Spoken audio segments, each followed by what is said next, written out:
I never planned to unveil anything at my brother's wedding.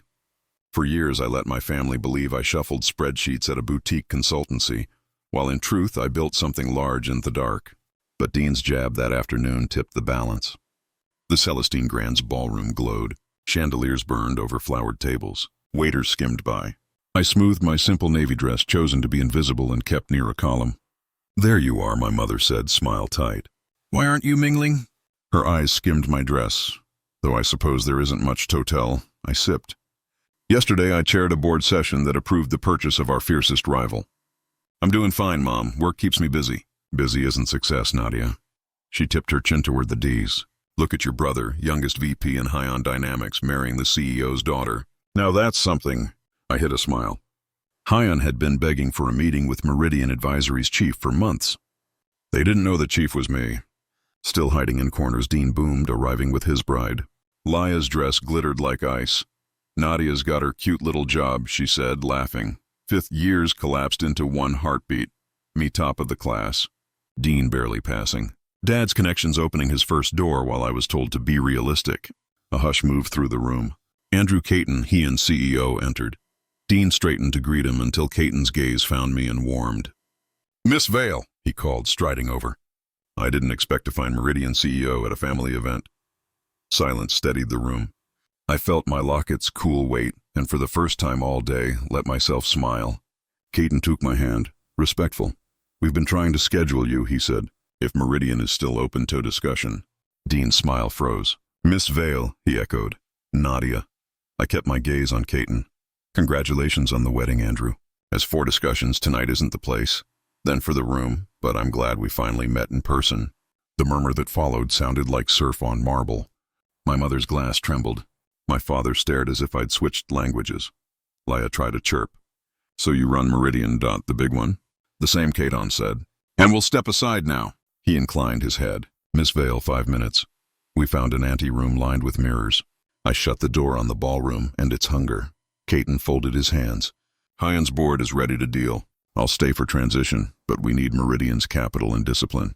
You'll have a free hand." "And the redundancies?" I asked. "Merit, not nepotism." He didn't need to say Dean's name. When we stepped back out, my family waited like a committee. Dad started in. "You let us believe." "You chose what to believe," I said. Whenever I spoke, the subject became Dean. Dean grabbed my arm. "You can't humiliate me, not here." I freed myself. "Do your job and there's nothing to fear. But if Meridian acquires High-On, performance will matter." "Acquire?" he whispered. "On terms that make sense," I said. I touched my grandmother's locket and felt the hinge, the metal familiar as breath. Belief she'd written once is a quiet kind of thunder. I'd carried that storm a long time. "Andrew," I said, "let's set the board meeting for next week." "Tuesday," he said. Tuesday came like a clean blade. I entered High-On's glass boardroom beside Andrew. My reflection multiplied in every panel. The directors looked tired, the numbers worse. I laid out Meridian's offer: capital, governance, phased consolidation, and the conditions that mattered: audits, ethical procurement, promotions by performance. Questions snapped, softened, stopped. When the vote closed, the result was decisive. Ownership moved first on paper, then in the air. You could feel gravity tilt. Beyond the glass, my parents clutched coffee like talismans. Dean stood apart, jacket off, eyes rimmed with a night's reckoning. I asked Andrew for a moment and crossed to them. "So," Dad said, trying brightness, landing brittle, "we're family again." "We always were," I said. "We just weren't honest." Mom's voice wavered. "We're proud of you, Nadia." "I didn't need proud," he answered. "I needed belief." I touched my locket. I had it anyway. Dean swallowed. "What happens to me?" "The same as anyone," I said. "Junior sales ingrowth, training, quotas, a clean slate. Earn it, move. If not severance." I held his gaze. "No shortcuts." He let out a breath I'd never heard. Something unarmored. "Okay." Back in the boardroom, we signed. Andrew squeezed my hand. Pact made. Reporters waited. Rumor hummed. I faced microphones and introduced the new High-On. Lean, fair, focused. No weddings, no bloodlines, only work. That night in my office, I opened the locket. The paper inside had faded, but the sentence remained.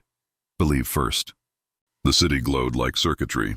I closed the clasp, set it against my throat, and turned to